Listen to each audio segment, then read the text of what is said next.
পরম্পরা অনুসারে আজকে ওনার যে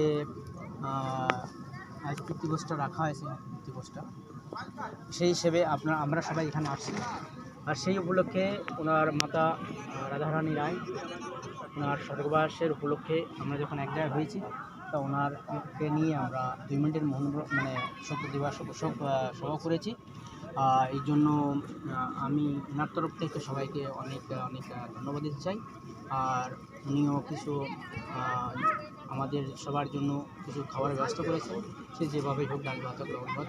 কিন্তু সেসব আমরা পিতৃভোজ নেওয়ার পরে আমরা সবাই এখান থেকে নিজ নিজ ঘর যাব। কিন্তু আমি এর ভিতর দিয়ে কিছু কথা বলতে চাই।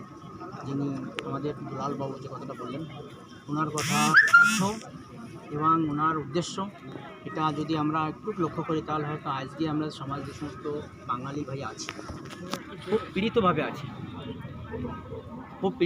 আছি, আর এই পীড়িতভাবে থাকার কারণ হচ্ছে কি আমাদের একতা নেই। যে কোনো ভাই এসে আমাদের, যে কোনো ছোটো 5 বছরের ছেলেও এসে আমাদের কিন্তু গালি দিয়ে চলে যাচ্ছে, সে হাসি মজাক হোক আর যেভাবে, কিন্তু আমরা এটা নিজেরা বোঝার চেষ্টা করি না যে শালা ও ছোটো বাচ্চা।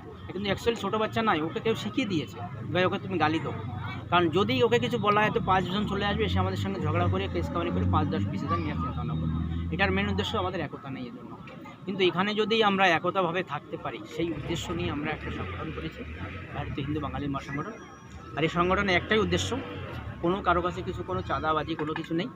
একটা উদ্দেশ্য, আমরা যেখানে যে বাঙালি ভাই আছি, এরকম পরিস্থিতি যেখানে হবে, বিবাহ হোক বা মৃত্যু কোনো কার্যক্রম হোক বা অন্য কোনো সমস্যা, সেখানে আমরা প্রত্যেক ব্যক্তি সেখানে এক হওয়ার চেষ্টা করব এবং সেখানে তার সঙ্গে থেকে তার পাশে দাঁড়িয়ে তার সমস্যার সমাধান করার চেষ্টা করব। আজকে যদি আমরা এখানে এই ব্যক্তি না আসতাম, তাহলে এনার মনে দুঃখ অনেক থাকতো যে আমি শালা পয়সা আমার কে কাজ আসবে, আর সুতরাং কী কাজে আসবে। তা আজকে আমরা যখন এনার সঙ্গে জুড়ে আছি, তার মানে এনাকে আপন ভেবেছি, তার জন্য আজকে আমরা সময় নষ্ট করে আসছি এখানে। অনেকে অনেক দূর থেকে আসছে, এটা উদ্দেশ্য এটা যে একে অপরের দুঃখে সাথ দেওয়া। তো আমরা এটা বানিয়ে